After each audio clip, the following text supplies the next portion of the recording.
All right, folks, welcome back to the Global Intel Channel. I want to talk to you today about this post-FPV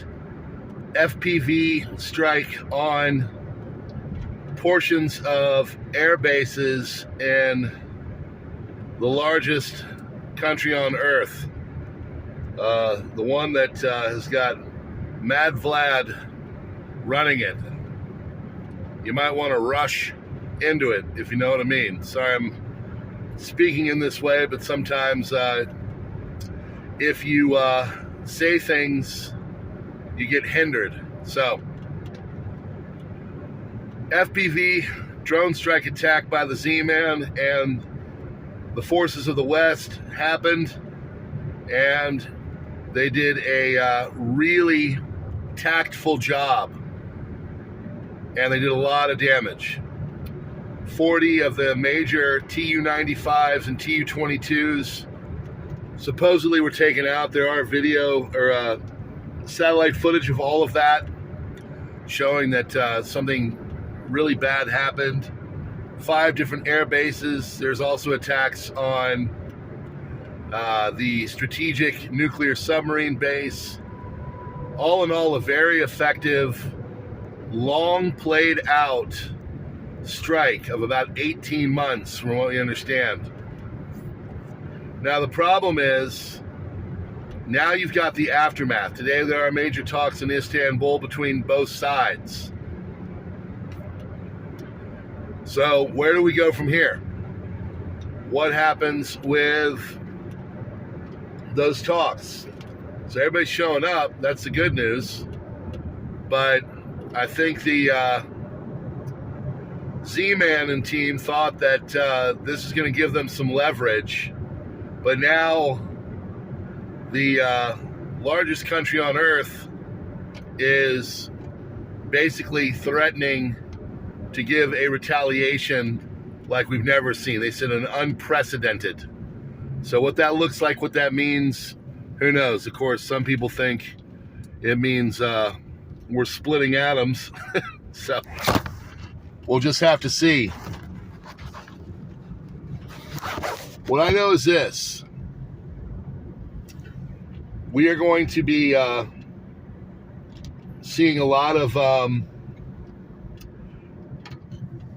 talk, but I don't think the talk is going to go anywhere. I don't think we're going to be able to stop the inevitable. I think that everything is just kind of in place. The big question is, what did T-Man know? If this started 18 months ago, was he even involved? Now, he came out and said that his administration had no idea. Well, who was helping to run these ops? Who was helping to give the geospatial information and everything else from intelligence that generally happens in these kind of situations? Also, as another person said, this kind of bucks the trend. We're in an unprecedented territory because we have now had a major action happen and we weren't supposedly informed.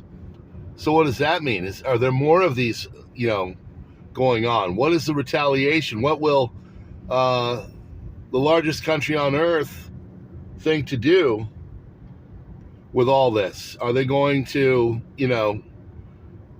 believe that from now on the Americans are not even a part of this whole situation? Or do they think that we were secretly a part of this? Because as you remember last week, the T-Man team came out and said a lot of tough things on the largest country on earth and its leader, Mad Vlad. So, big questions going on. We don't know where it's at. But I can tell you this. The conflict is not going anywhere. It's going to keep going. We are in unprecedented territory with all of this between geopolitics and who is fighting for who, with who, and behind who. And there will be a retaliation and more than likely an escalation. I think we're just getting started. Anybody thinking that these conflicts are winding down is lying to themselves. We've had a little bit of a cessation of intensity, but now it's getting going again. If you know what's been going on in the last year, the largest country on earth has been chewing up a lot of ground. Well, now this kind of changes the game, and we're just going to have to figure out what happens. So it's going to get more intense, not less intense, folks, okay? So keep prepping and keep doing the things, and we will see where all this goes, because it's going to get super intense between now and whatever this whole thing turns into. And I can tell you it's not going to turn into anything good. All right, friends, God bless, and we will see you on the next